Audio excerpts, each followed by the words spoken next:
nama ni dengan nama anak. Habis Sony pun dah buat TBF kan. Yang susah nak tahu nama apa ni. Ini juga penting juga ni. Jadi boleh nak tahu awak ni boleh buat lebih rumah ke? Siapa ni?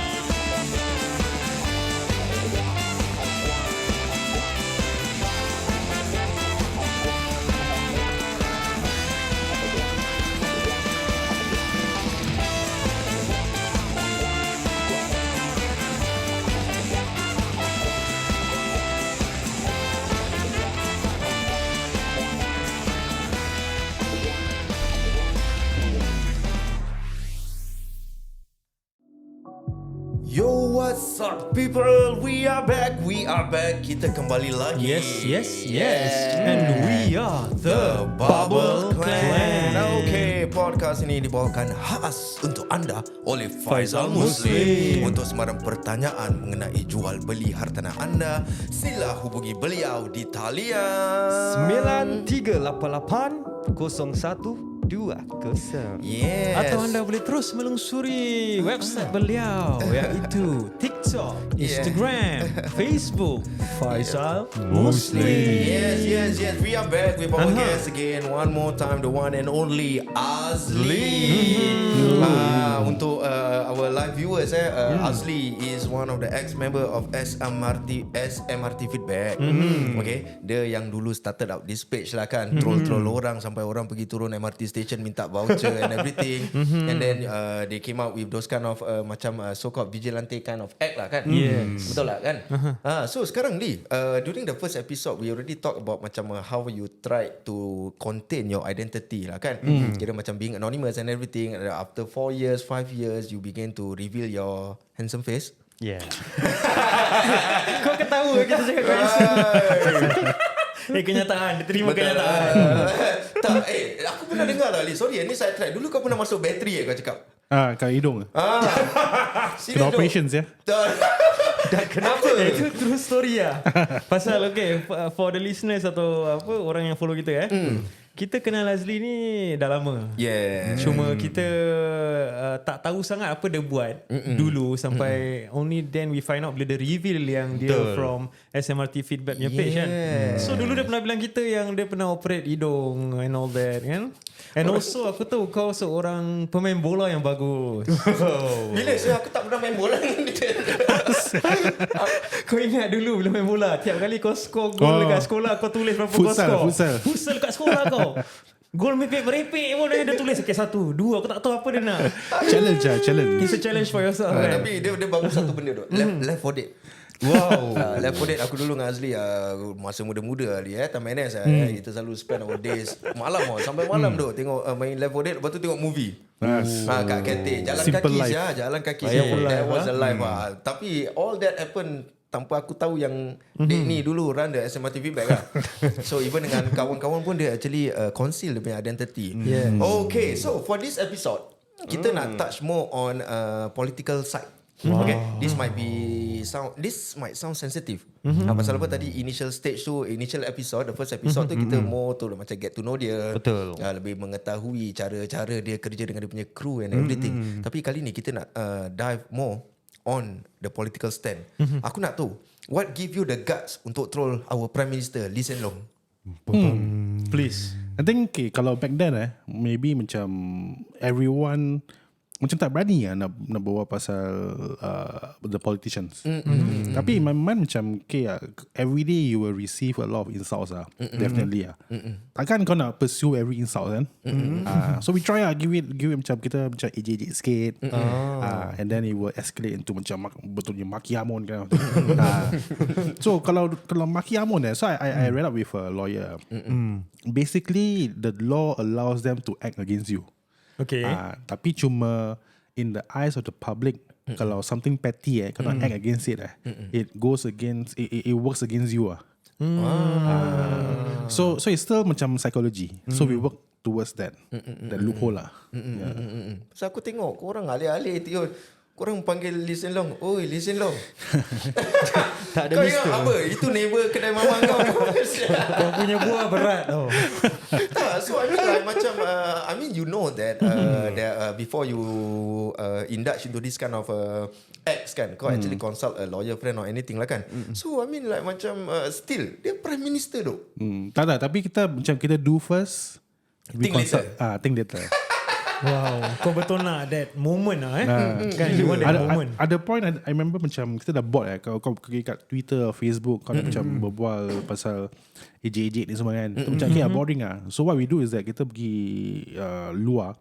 We had a drone and then there's this joke macam kalau police officer Melayu kalau rokok dorang confirm nak je kan. So ambil drone, kita dangle Marlboro Red kat above police car. so that kind macam benda-benda bodoh lah. Tak, itu actually to some might be bodoh, tapi bagi aku lepak tu dia benda. Aku kalau kau consult aku mesti join kau. Dia tengok which direction kau nak pergi. Kau nak be the serious one or kau just wanna laid back and then just enjoy the moment, relax, kekek kan. Betul. So Mat, tadi kita pernah cakap dengan Azly, kau actually punya page pakai gambar Zubir Said tu. Kau berani kau I mean like kalau Kau tahu dia siapa tak? Dia bukan pakcik yang tinggal di tepi rumah kau tahu. Kau tahu kan? So aku nak tanya, kau ada repercussion tak? Macam any kind of orang, family members dia. Aku rasa dia masih ada masih ada family members yang living kan. So the last contact was 2 years ago I think. Macam dorang pergi message kat, this copyright infringement lah ni semua, take down the photo. So back then kita pakai Zubir Said pasal maybe macam composer national anthem kan. Maybe this like a unifying figure lah. Tapi the thing about us, bila kau suruh kita, kau demand us to do something kan, the more kita nak react against that. Pasal that's what being a troll is lah. So bila dia punya, I think one of the son or grandson cakap, this one copyright infringement is my grandfather's picture, and say okay, we will take it down. Habis kita upload dengan gambar Zubir Said tapi dengan rokok. Itu aku tak boleh tahan kau bila aku tengok gambar tu kan. Itu lah. I mean it's creative untuk orang yang macam don't take things too hard. Because macam orang cakap dia ni lepak saja. Tapi aku rasa benda family because they really felt proud about dia punya grandfather lah kan. It's a macam asshole move to do lah. Tapi think back again, I would do the same thing lah. So kalau sekarang aku give kau another chance kan untuk buat such photos editing lagi kan, siapa yang kau rasa the best candidate untuk kau troll? Definitely Lee Kuan Yew. Usually kalau dah mati then is like macam he's a historical figure. Kau go for the person that is revered the most. So our style bila macam popular thinking towards someone or issues kan, kita go against that one. Berani ya kau Betul. Tak, aku tak tahu lah. Tapi macam bagi aku very skeptical about this kind of thing. Because macam yang what we know lah as normal people kan, yang tak indulge diri kita dalam benda-benda macam ni. Kita selalu cakap, whatever you post on Facebook, baik-baik tu. Ada intel all the way pantau kau punya social media. Apa kau post kat Twitter, apa kau post kat benda-benda gini semua. Then you might receive repercussion lah. So how kau ensure yang diri kau ni tak pernah kena nap? So bila kita buat online punya posting ke apa kan, kita start with being anonymous through macam VPN ke and all that lah. It's all macam technical punya side. So when we are anonymous, then kita are more macam beholden to more brazen lah to do all this kind of thing. Tapi kalau in terms of repercussion, we don't think about that lah. Kita macam YOLO lah every time. Tapi kau pernah rasa macam satu hari tu kau rasa macam I've gone too much lah, macam kau dah terlampau dengan apa yang kau post. So what? Like what post for example? There was this post kan, dia India. Ni racist sikit lah. Okay. Carry on. Aku India kau tahu kan? Ini India. Kau tahu silakan. Kau jangan pukul dia. Yenna dah. So the thing is that dia post a complaint kan, SMRT Feedback. Habis dia punya profile photo is just the face. Dia pun dah gelap. Habis background is like macam malam lah. So aku reply lah, cakap I had to lighten up my browser just to see your face. Habis go viral lah. Tapi after one day aku cakap, ni bastards ya. But did you remove it or you just I remove it lah. Okay lah. At least kau ada hati sikit lah Tapi dia ada reply tak? Dia reply lah. Oh lobo. Dia cakap apa? you bloody basket. Racist lah ni semua everything. Tapi ni orang panggil apa? Cica. CECA. Tak, ni Singapore punya Indian. Singapore Indian lah. Tapi back then macam kalau kau post something that is personally macam personal attack to someone kan, that one is where we try to draw a line lah. So macam kita don't want to go that route. Kira korang tak nak get personal lah dengan the subjects lah kan. Kira in terms of muka, skin colour, race and anything lah Correct. Dahsyat lah kau. Okay ni okay, when you are doing this page kan, ada tak macam minister, orang-orang ternama ask you to post, upload, okay, go and upload this post? Ada tak macam diorang suruh? Any topic lah? There's no macam there's no direction whatsoever. Kalau macam let's say kita punya page kan, we don't maintain contact with any minister or politician. So you guys are not in, I mean, korang is always neutral in politics. Correct. Because back then during our time or my time kita were seen macam kalau you are government side kan, kita were seen as anti-government. Kalau you are from the opposition side, we will see as pro-government. So nobody macam now approach us tau. Tapi back then also kalau kita attack kita attack from both government and opposition. Oh, very fair lah. Yeah, it's something to do with fairness and also because macam for us everyone is fair game ah. As long kalau kau macam say something stupid kan, then we just attack lah. Pasal it all begins kalau macam because at the same time the page was built with a persona that is not your personal persona. Kira is macam your punya apa? Orang panggil apa tu? Alter ego. Dia alter ego is it? Yeah. So macam with this alter ego kau kena pergi objektif and also macam kau cannot have any political leanings. So kalau kau macam very pro political kan, whatever you say, kalau the page has been seen as say pro something, so whatever you say is kirakan macam bias lah. Kau dah one-sided lah. One-sided. You're supporting that party. Correct. Right. Yeah. So kalau gitu, aku didn't really follow up bila kau ada kutuk-kutuk opposition. Ada ke? Opposition Macam tak ada je. Itulah. Kau boleh macam pro-government sebenarnya ni. Aku tak kutuk opposition, mungkin ada lah sikit. Government pun ada. Tapi the most yang kita kutuk is probably macam SDP lah and all that. But why? I think pasal for us kalau kau nak jadi, let's say you want to change the system kau nak kena be in the system then change from within. You want to be the virus that penetrate through the body lah. Penetrate lah. pasal Kau kau jangan nak suara penetrate rakyat. sangat. You are the people's voice. Correct. Is it? Alright. That's your thinking at the point of time. People voice ada dia punya political party. Limtian. Itu pun kau pernah buat? Pernah. LinkedIn. Limtian. Apa yang kau anti sangat ni? Aku tengok macam yang among the opposition kan. Actually people's voice paling banyak korang apa ni?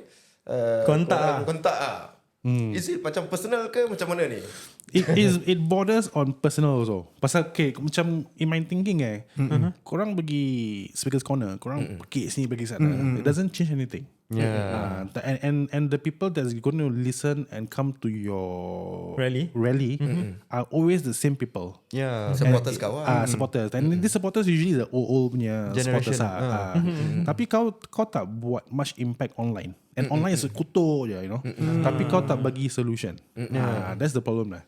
Kalau bezanya dengan si Workers' Party Workers' Party at least they have the solutions.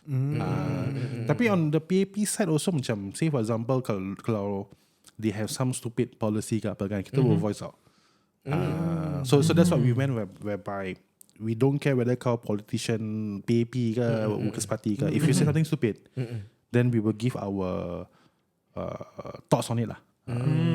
Understand. Kau real lah. Memang kalau kita Tak berani aku. tak berani lah. Actually bukan tak berani. Macam kita got things to lose. Mungkin. Mungkin macam So tak berani lah. Kita got things dulu. Tak berani lah. Tak nak mengaku. Aku tak nak mengaku kita takut. Tak, tapi kita going towards that direction tu pasal kita anonymous. Lee, aku nak tanya kau juga pasal apa kat Singapore banyak benda-benda yang actually government policy yang aku rasa kadang-kadang tak masuk akal. Okay, we give an example, a simple example, COE. Contoh, kenapa aku tak pernah nampak macam kau punya page pernah touch on COE ke, touch on ERP ke. Padahal ni benda-benda bagi aku, I mean like if you think back on the layman's term pun actually benda ni merepek apa. Kau jangan besok kau pergi post, orang tahu tu kau post. Dengan kita masuk logam. Tak, pasal aku macam yang there's a lot of thing that kau interfered tau during kau punya time in SMRT, especially during the COVID period. Bila kita nampak a lot of flaws from the government, baik political party ataupun ruling party ataupun opposition party. That's when semua nak macam pandai lah. Semua tiba-tiba jadi pandai, you know. Even citizen pun tiba-tiba jadi doktor semua. Tahu lah kan, diorang semualah diorang lah, kau lah segalanya. Kan? So jadi aku nak tahu macam like kenapa do you really filter your topic with your team ataupun kau rasa benda tu tak related ataupun kau rasa the outcome won't give you a wow impact? Is that one of the main reason kenapa kau tak touch on this kind of everyday issue? So macam kalau politics there will always be both sides. Kan? Kalau topik COE to us macam maybe macam boring lah. You know? Tapi hari-hari orang berbual. Yeah, tapi macam it's not something that is it appeals to a niche audience. So when we talk about the mass audience kan, kita berbual pasal asal aku nak kena beli organic kat Singapore, why can't I beli from Malaysia. So you see the level already where they are at lah. Macam kita masih lepak tau. He is Niche group thinking, lagi lah. kira kau dah macam, kira you have gone past that macam line tau yang ni semua aku tak nak fikir. Aku nak think big. Betul. On what is happening around me. Aku nak go beyond the borders. I see. When you mean beyond the border, kau nak masuk, kau nak penetrate Malaysian market ke apa? Tak, it's more of like macam kalau kita nak berbual pasal Singapore politics kan, it's always nice to have a point of reference. Maybe from kalau vegetables Malaysia, kalau transportation maybe Switzerland. Tapi pasal the way Singaporean think is that kita in our own echo chamber within Singapore. We are privileged to have all the necessities and good life in a sense. So until Singaporeans travel and experience themselves the system of governance overseas kan, then they will learn how to appreciate the Singapore side. Aku nak sound macam PAP so. Ni dalam kau nak disclaimer dulu kenapa? Undi. Kau cakap pasal undi. Dulu aku pernah tumpang kereta Azly ni. Kau ingat tak Ali aku buat video vote for PAP? Kau dia lah man. Video apa? Dia drive je. Dia punya kereta ada sunroof. Kita gini macam. Jadi aku dengan Ahmad, datang memang dah aku tak tahu kita balik mana tak ramai-ramai ambil video and that video went viral kat Instagram kan Facebook. I saw before. Encik, auntie lah uncle. Bapak PAP, abang kakak. Kan, kau ingat tak kita pernah buat tu video itu. So aku rasa dia tu kan dah SMRT belum Belum lah. So aku actually inspire kau ke apa? Okay. Enough of politics lah. Okay, kita talk about what you are doing. Okay, pasal sejak yang kita kenal kau, we know that kau selalu think about business. Kau always think about how to improve yourself in terms of money making and all that kan. So aku tahu at the point of time kau pernah buka this shop kan dekat Arab Street, right? It's a waffle shop. And aku boleh bilang guys, the pay waffle memang Mantap. Apa nama dia itu? Apa? 100 laps. 100 laps. Dia bukan swimming tau. Bukan 100 plus, bukan swimming. kau tengok badan dia macam swimmer tak? Dia macam support. Aku boya lifeguard. Okay. And then what happened? Are you still having that shop or it's no longer around? No, it's no longer around. So itu after COVID, then I went to I joined a marketing agency. So before the waffle shop and everything, aku was running my own agency lah about 7 years gitu. And then macam I try something new. What agency is that? That 7 years. Can you say it or you don't want to say it? This so the agency specializes in R&D. Apa ni? Apa ni? So- Research and development. Research and development of Kau buat waffle pun R&D banyak juga ni. Okay. Banyak tu. Tepung dengan butter dia habis. Betul. Tu tak ada masuk telur lagi. Dia punya pasal lah harga barang naik. So bila kau buat that kind of business kan, do you really plan to flourish in that business ataupun kau rasa macam, pasal I mean aku tahu kau suka macam it's very rare untuk kau put your heart and soul dalam satu benda for a long time. You like to jump interest. I mean aku pernah nampak kau buat accounts. You ever did graphic, graphic, and photography, videographer, even music. Then even back then pun kau pernah manage people from some singers ke bands and everything lah kan. So is it itu kau punya You from a curiosity band? kind of thing? Bro, you from a band? apa sih Ben? Are you a bassist player? Oh yeah, it's from where the Salis rejects. Lama saya reject. So aku nak tahu bila kau buat kedai waffle tak, bila kau buka kedai waffle ni kan, actually what's your main aim? How long does it last, that business? So the thing is that my challenge is the way I approach business kau the most fun part of business is bila kau start from scratch. From I call it from audience zero or customer zero. Okay. And then you build up from there lah. But during that time is whenever you start a business all my experience from past several years, 10 years kan, is all being tested at once. So that's the adrenaline lah. So kau suka that feeling lah kira. Pasal aku tu you can cook. Aku tu kau masak sedap. Ni suka campur campak-campak barang dalam kuali dari keluar tengok sedap. Aku tak tahu barang halal ke tak halal pun aku tak tahu. Itu aku tak tahu. Aku rasa mungkin tak halal. Itu tak. Kemungkinan Kau buat kita buka puasa makan benda haram ayam lemak Halal cili padi lah. tu. So bila kau dah tutup tu, how long dia punya business last again? About 2 years. 2 years. So kenapa kau tutup? Is it kau COVID? rasa challenging untuk buka kedai kat Arab Street? Tak, tapi it's planned to have. Actually, the cafe was planned for 1 year je. The idea was macam, for me, what I call is a proof of concept. Meaning? So okay, the thing is that without marketing whatever kan, kau just focus on the product. And then kau buat macam the simple ads lah and everything, and then see how fast it can go. And then from there you experiment lah.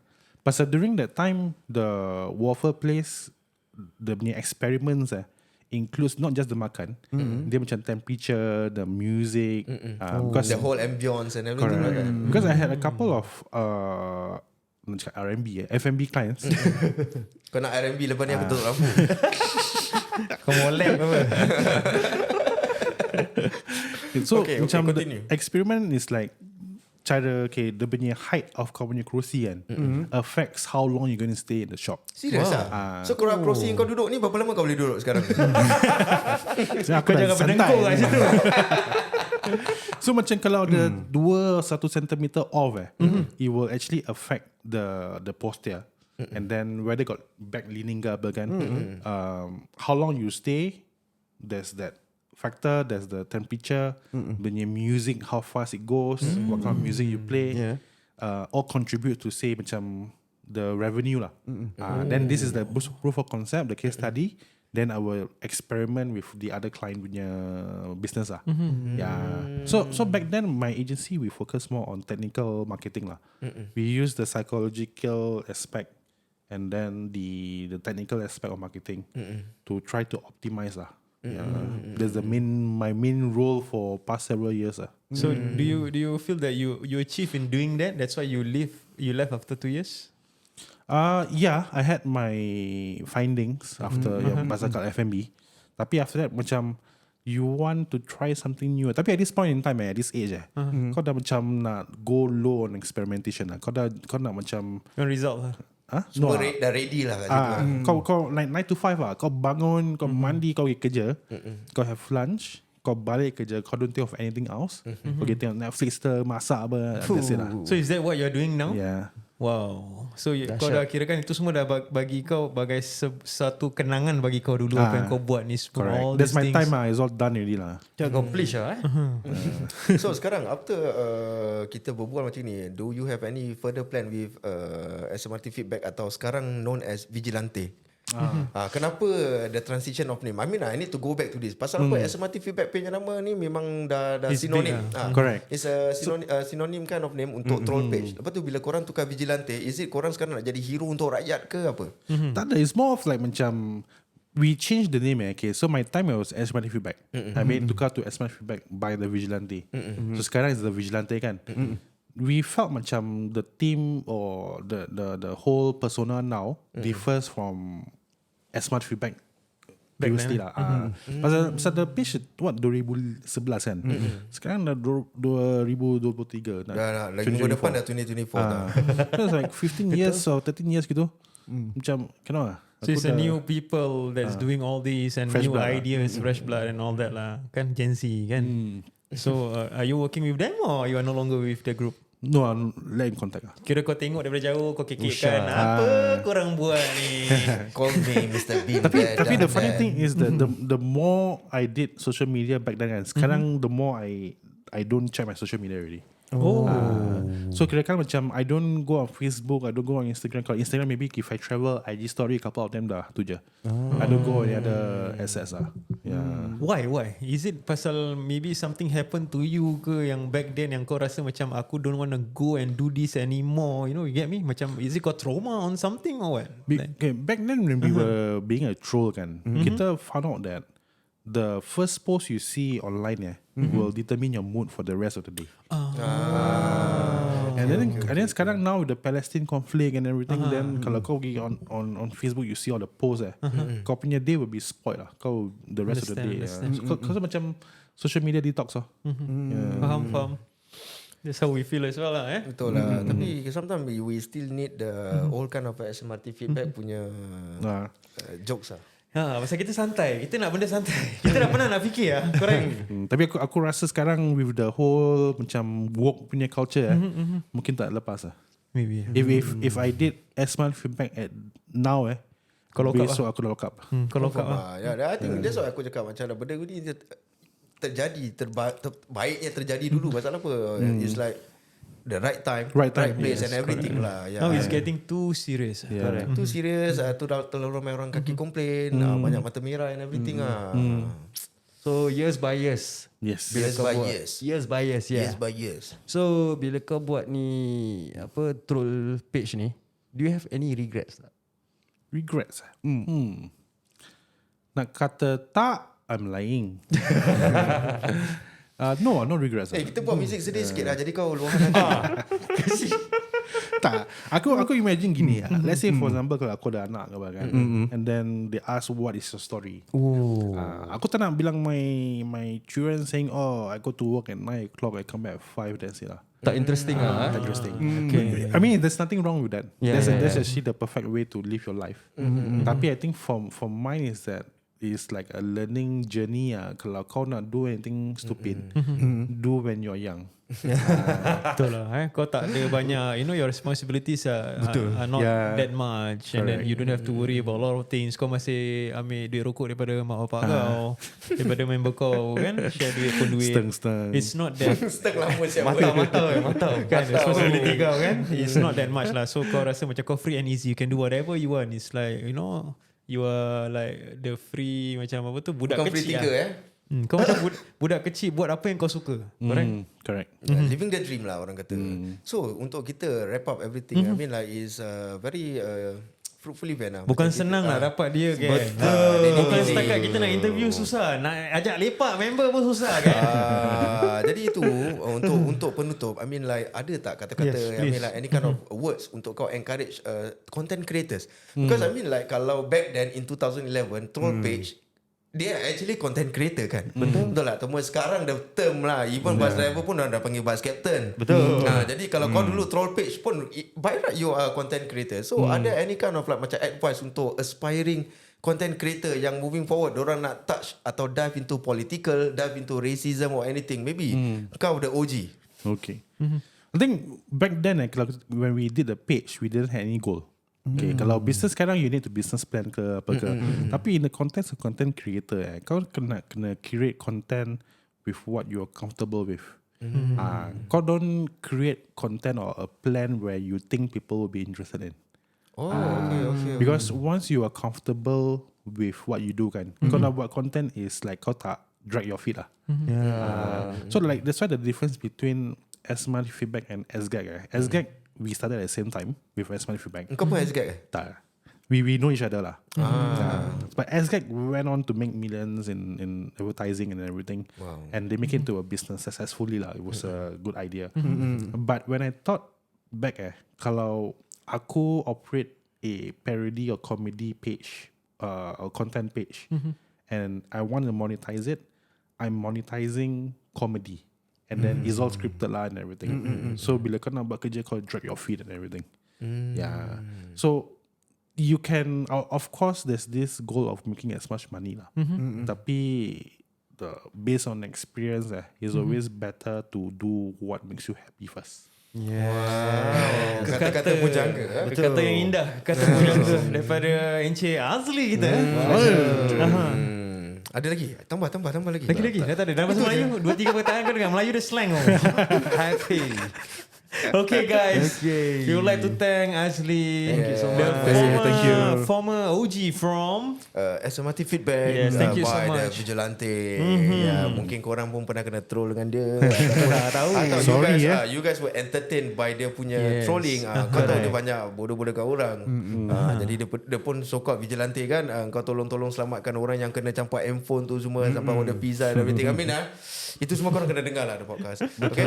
Tapi kalau korang ada any kind of personal question kau nak tanya dia, korang jangan tanya aku, korang tanya dia straight. Okay. So kita cut Lepas this ni kita off, tak ada kena-ngena dengan kita dia. dah habis. Lepas ni aku tak Disclaimer, tahu bila next aku jumpa dia pun aku tak tahu. Aku nampak dia makin besar. Okay Azly, once again thank you so much. Thank you. Please pray for us. Kita punya podcast menjadi, I hope you are comfortable with the question. I hope you macam like enjoy the session with us lah. Okay. Thank you. So thank you so much guys for listening, and we Yeah. are the Bubble Clan. Peace out yo. Podcast ini dibawakan khas untuk anda oleh Faizal Muslim, ejen hartanah anda. Untuk sembarang pertanyaan, sila WhatsApp ataupun call di talian 93880120. Property with Faizal Muslim. Dah jual? Baru nak view. The information provided in the Bubble Clan podcast is for general informational purposes only. The views and opinions expressed in the Bubble Clan podcast are solely those of the author and do not necessarily reflect the official policy or position of any organization or individual mentioned. TBC.